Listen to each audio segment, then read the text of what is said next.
Welcome! Today, we're going to break down a really important study, a landmark paper that's making us all take a step back and rethink how we manage complex aortic aneurysms. Okay, so let's just dive right in. We're going to explore what's really the central dilemma when we treat these high-risk aneurysms. And that is the trade-off, right? It's short-term safety versus long-term durability. It's a question every single one of us grapples with. So here's the plan. We'll set the scene with the clinical dilemma, then we'll get into the nuts and bolts of the UK COMPASS trial, look at its pretty surprising findings, and then, most importantly, figure out what this all means for our practice today. Let's be clear, repairing complex abdominal aortic aneurysms is, without a doubt, one of the highest risk elective procedures we do in vascular surgery. The stakes couldn't be higher, really, for both the patient and for us as the surgical team. You know, the choice really comes down to this fundamental trade-off. On one hand, you've got the proven long-term durability of open surgery. It's the standard for a reason. But on the other hand, you have the immediate safety that's promised by all this newer, less invasive endovascular tech. And this is exactly where the UK COMPASS trial comes into the picture. It gives us real-world data, not from a single center, but on a national scale, to help us finally answer this very question. So look, this is not some small, carefully controlled trial. This is a powerful, real-world look at an entire country's clinical practice. They linked up national databases and had experts validate every single scan. So this data really reflects what's actually happening in hospitals day in and day out. The scope of the study was just massive. They followed almost 2,000 patients with these really complex aneurysms, and they directly compared the modern endo approaches against the gold standard, open repair. And they tracked everything, from immediate survival all the way to who needed repeat procedures down the line. Now, since this wasn't a randomized trial, the researchers had to be pretty clever. They used a statistical tool called propensity scoring to essentially create a level playing field digitally. You can think of it as a kind of high-tech matchmaking service, is to make sure they were really comparing apples to apples, that the endo patients were as similar as possible to the open surgery patients from the get-go. All right, let's get to the results because this is where the story gets really, really interesting and builds to the study's most dramatic finding. Okay, so initially, the data looked exactly how you'd expect it to. For the highest risk group, the juxtarenal aneurysms, FEVAR's peri-operative mortality was less than a third of open surgeries.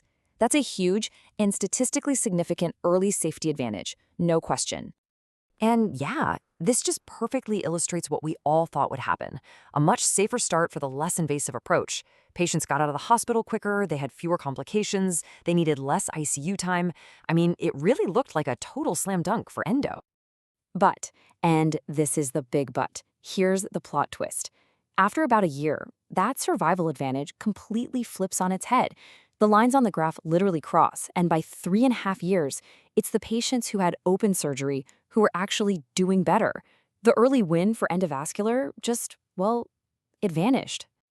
Let's be really clear about what this means. That early survival benefit didn't just disappear, it completely reversed. By the 3.5-year mark, the all-cause mortality rate for the endovascular groups was nearly double that of the open surgery group. Double. And to make matters worse, this reversal is compounded by a much higher need for follow-up procedures. I mean, look at this. Patients in the endo groups were between 2.5 and more than 5 times more likely to need another intervention. This highlights a really significant and costly problem with durability. So, what on earth do we make of these startling findings? This is where we need to put on our consultant hats and do a proper critique.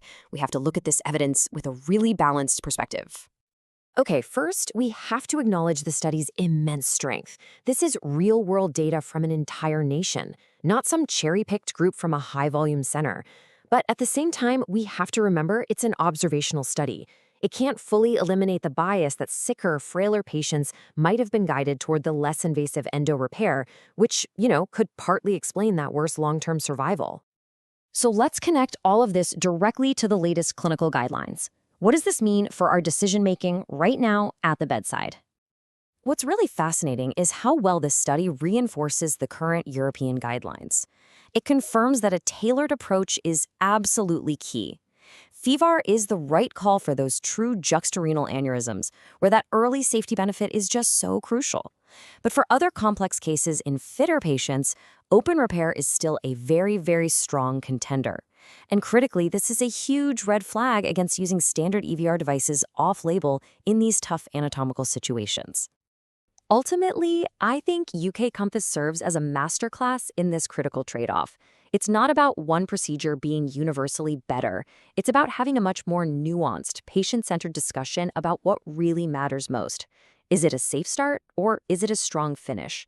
So if there's one memorable takeaway for any trainee or consultant, it's this.